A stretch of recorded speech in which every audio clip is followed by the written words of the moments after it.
नमस्कार साथियों। दोस्तों आज हम लोग टाइम एंड वर्क के महत्वपूर्ण प्रश्न को हल करेंगे जो कि दोस्तों आपके एग्जाम में हजारों बार पूछा गया है। आइए दोस्तों क्वेश्चन को हल करते हैं। क्या है क्वेश्चन? एक काम को 15 दिन में कोई व्यक्ति है जो कि किसी काम को 15 डेज में कर लेता है। फिर क्या बोल रहा है? तथा बी 20 दिनों में कर सकता है। कोई बी व्यक्ति है वो किसी काम को 20 दिन में करता है। मान लीजिए आप हैं, आप किसी काम को 15 दिन में कर रहे हैं, तो आपका जो भाई है, आपका कोई दोस्त है, वो उस काम को 20 दिन में कर रहा है। तो ये देखिए दोस्तों, ये अलग अलग कर रहे हैं दोनों काम। फिर क्या बोल रहा है? यदि वे 4 दिनों तक एक साथ काम करते हैं, यदि ए और बी मिलकर 4 दिनों तक एक साथ में काम करते हैं, लेकिन इसको हल करने से पहले हमें इन दोनों का एलसीएम निकालना होगा और इन दोनों का क्षमता निकालना होगा, इफिशियंसी निकालना होगा, तभी क्वेश्चन हल होगा। तो आइए क्वेश्चन को हल करते हैं। दोनों का एलसीएम आपका क्या हो जाएगा? 60 हो जाएगा। अब आपको एलसीएम तो आता ही होगा, लेकिन हम आपको बता देते हैं। 15 और 20 का एलसीएम निकालना है तो 5 से ले जाइए, 5 से 15, 5 चौक 20, 3 से 3 एक कम 3, फिर 4 से ले जाइए। अब तीनों का मल्टीप्लाई कर दीजिए, 5 से 15, 15 चौक 60। देखिए आपका 60 एलसीएम आ गया, तो हमने डायरेक्ट 60 लिख दिया था।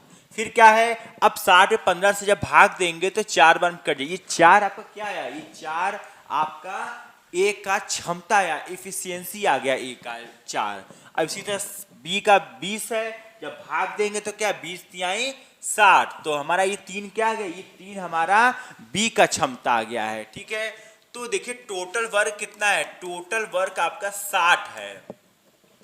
ठीक, लेकिन दोनों ने मिलकर 4 दिन किया। देखिए क्वेश्चन दिया, यदि वे 4 दिनों तक एक साथ काम करते हैं, दोनों ने मिलकर 4 दिन तक काम किया, तो दोनों के इफिशियंसी को आप जोड़ लीजिए। कितना हो गया? 7 हो गया। 7 4 का मल्टीप्लाई के 4 दिन किए तो 28 आ गया। अब इसमें से 28 आप क्या करेंगे? घटा देंगे, तो क्या आएगा आपका? 2 आया, एक हासिल दिया, 2 बचेगा, फिर यहाँ 5 में 2 जाएगा, 3 बचेगा। अब ये 32 काम क्या है? अभी बचा हुआ है। ध्यान से देखिएगा, यहाँ पे क्या बोल रहा है? ये दोनों ने मिलकर 4 दिन काम किया और दोनों की क्षमता कितनी है? 7 है। देखिए 4 और 3 7 हुआ। 7 को जोड़ने के बाद 4 दिन दोनों मिलकर काम किया। 4 में 7 से मल्टीप्लाई करेंगे तो 28 आ जाएगा। हमने इसमें से 28 को घटा दिया क्योंकि 28 काम हो चुका है। जब 28 की जब आप घटा देंगे तो आपका 32 आ जाए, मतलब 32 काम बचा हुआ है आपका। अब क्या बोल रहा है? तो अब काम का कितना हिस्सा बचा हुआ है? आपसे पूछा है अब काम का कितना हिस्सा बचा हुआ है। तो बचा हुआ काम कितना है आपका? 32 है। और टोटल काम कितना था? 60 है। नीचे टोटल काम इसलिए रखें क्योंकि टोटल काम के हिसाब से ही तो काम बताना है वो बचा कितना है।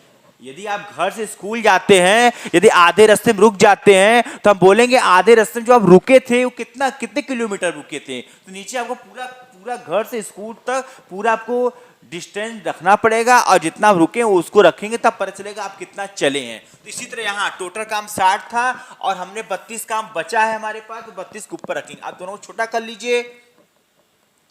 4 8 32, 4 कम 4, 2 4 5 20, 8/15 आपका ऑप्शन नंबर पहला सही हो जाएगा। 8/15 आपका राइट आंसर हो जाएगा। आपका काम कितना बचा है? 8/15 आपका काम बचा है, आपका ये राइट आंसर हो जाएगा। यदि दोस्तों वीडियो आपको अच्छा लग रहा है तो प्लीज वीडियो को लाइक करिए, कमेंट करिए और चैनल को सब्सक्राइब करिए। आज के लिए इतना ही दोस्तों, नमस्कार।